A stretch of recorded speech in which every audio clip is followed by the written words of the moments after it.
അപ്പോൾ ഫ്രണ്ട്സ്, ഇതൊക്കെ ഓർമ്മയുണ്ടോ? ഇതൊക്കെ നമ്മുടെ പഴയ ഐറ്റംസ് ആണ്. ഇത് എനിക്കൊരു സ്ക്രാപ്പ് ഷോപ്പിൽ നിന്ന് ഒരു വർഷം മുമ്പ് കിട്ടിയതാണ്. ഫ്രഷ് ഐറ്റമാണ്. ഫ്രഷ് എന്ന് വെച്ച് കഴിഞ്ഞാൽ അകമൊക്കെ ഞാൻ തുറന്ന് നോക്കി, ഒരു പൊടിയോ അങ്ങനത്തെ ഒരു സംഭവമില്ല. അപ്പോൾ നമുക്കിന്നൊരു ജസ്റ്റ് ഒന്ന് ക്യാസറ്റ് ഇട്ടിട്ട്, ഇത് നമ്മുടെ നമ്മൾ എന്ന് പറയുന്ന സിനിമയിലുള്ള ഒരു ക്യാസറ്റാണ്. നമുക്കൊരു പാട്ടിട്ട് നോക്കാം. അപ്പോൾ എൻ്റെ ഇജക്റ്റ് സ്വിച്ച് വരുന്നത് ഇവിടെയാണ്. അപ്പോൾ നമുക്കിതൊന്ന് ഇട്ട് നോക്കാം.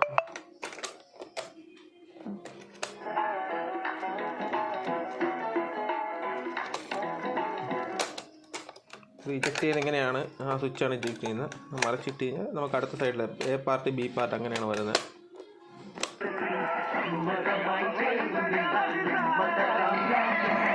നമ്മൾ എന്ന് പറയുന്ന സിനിമയിൽ സത്യം ഓഡിയോസിൻ്റെ ഗ്യാസെറ്റാണ്.